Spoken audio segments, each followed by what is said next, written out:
So for the element with an atomic number 24, we know that atomic number 24, the element name is chromium. Here in this question it's not necessary, but basically you need to know the first 30 elements with the atomic number as well as the electronic configuration and its name. So in the electronic configuration, we know that chromium and copper has an exceptional electronic configuration in order to attain the stability. Okay, so here the first question is we have to write the electronic configuration of this element, that is 24, which has an atomic number of 24. So basically I prefer writing the electronic configuration in n plus L rule, that is 1s, 2s, 2p, 3s, 3p, 3d, 4s, 4p, 4d, 4f, 5s, 5p, 5d and 5f.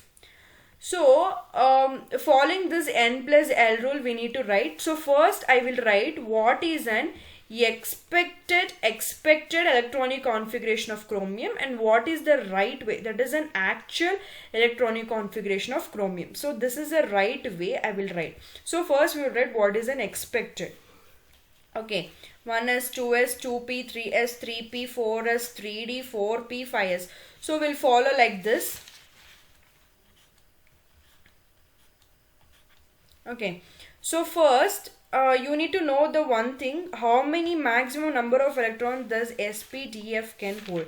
S can hold maximum 2, P can hold 6, D can hold 10, F can hold 14 maximum number of electrons. Okay, so here the first thing, what is the first thing, that is 1s2, 2s2, 2p6, 3s2, 3p6,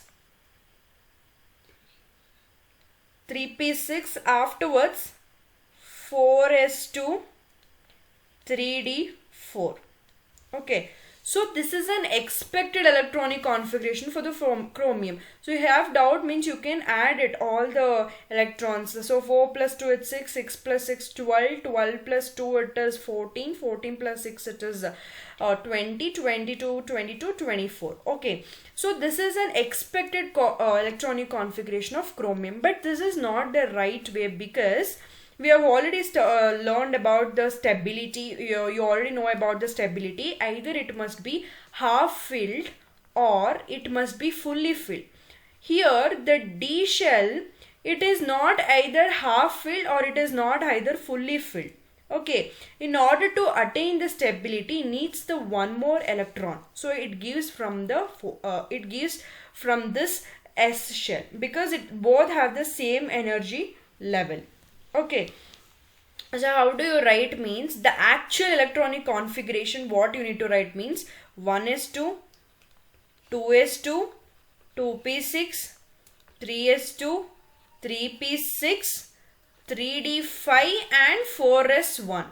So it has attained the half filled one. Okay, it should be either half filled or it should be either fully filled. Okay, all these are fully filled and this is also an half filled and this is also an half filled. It should not be either neither half filled or full filled. It should be either of half filled or fully filled. So this is an actual electronic configuration of chromium.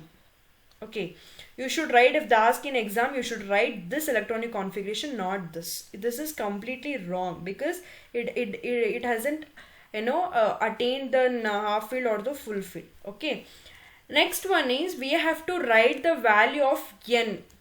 Okay, principal quantum number, and L, that is an azimuthal quantum number for its electron in its valence shell, the last one. Okay, for its electron. So for the 4s1 we need to write the value of n and L. So n is equal to 4. What is L value? This also you need to know. If 0, 1, 2, 3, 4, it is S, P, D, F, G. So if n is equal to 4, and here if the L value for the S, so yes, you can see what is an L value, it is 0. Okay, so this table you should know, and you should know what is the maximum electrons that an SPDF can fill, and this how to write the electronic configuration, you know, and you need to keep in your mind the chromium and the copper has an different electronic configuration compared to others. So this is a value of N and this is a value of L0 for an electron in its valence shell, and this is a correct electronic configuration for the chromium with an atomic number 24.